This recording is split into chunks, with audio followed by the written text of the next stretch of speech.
জাতীয়তাবাদী ছাত্রদলের ৪৬তম প্রতিষ্ঠাবার্ষিকী উপলক্ষে নারায়ণগঞ্জের রূপগঞ্জে উপজেলা ছাত্রদলের আয়োজনে বর্ণাঢ্য র্যালি বের হয়েছে। বুধবার বিকেলে নারায়ণগঞ্জ জেলা ছাত্রদলের সাবেক সিনিয়র সহসভাপতি সুলতান মাহমুদের নেতৃত্বে উপজেলার ভোলাবো ইউনিয়নের আতলাপুর বাজারের র্যালি বের হয়। র্যালি শেষে ভোলাবো ইউনিয়ন পরিষদ মাঠে এক সভা অনুষ্ঠিত হয়।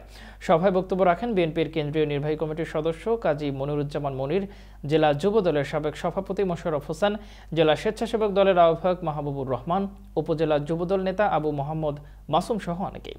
সভায় বক্তারা বলেন, আওয়ামী লীগের প্রেতাত্মাদের ষড়যন্ত্র রুখতে ছাত্রদলকে ঐক্যবদ্ধ থাকতে হবে। ছাত্র রাজনীতিতে গুণগত পরিবর্তন আনতে হবে। সন্ত্রাস ও চাঁদাবাজির সঙ্গে জড়িতদের ছাত্রদলে স্থান হবে না। দলের তৃণমূল থেকে কেন্দ্রীয় পর্যায়ে পরিচালিত করার মতো ছাত্রদের যোগ্যতা অর্জন করতে হবে। শহীদদের আত্মত্যাগে বলিয়ান হয়ে নতুন বাংলাদেশ গড়তে হবে এবং শিক্ষার্থীদের ন্যায্য অধিকার নিশ্চিত করতে হবে। উন্নত বাংলাদেশ গড়ে তোলার জন্য, বাংলাদেশকে সঠিক নেতৃত্ব দেওয়ার জন্য আপনারাই ভবিষ্যৎ নেতা, আপনারাই ভবিষ্যৎ কান্ডারি।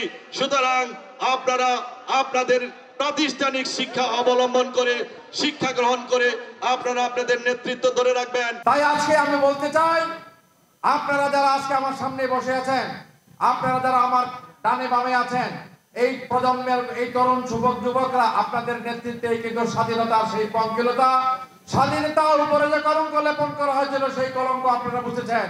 তাই আমি আপনাদের কোশিশ করি, আপনাদের সালাম জানাই, আপনারাই পারেন এই দেশকে রক্ষা করতে, এই দেশের গণতন্ত্র রক্ষা করতে, এই দেশের মানুষের ভোটাধিকার ফিরিয়ে দিতে। তাই আজকে উপস্থিত ছাত্র বন্ধুরা, আপনারাই আমার ভবিষ্যৎ, আপনারাই এই দেশের ভবিষ্যৎ।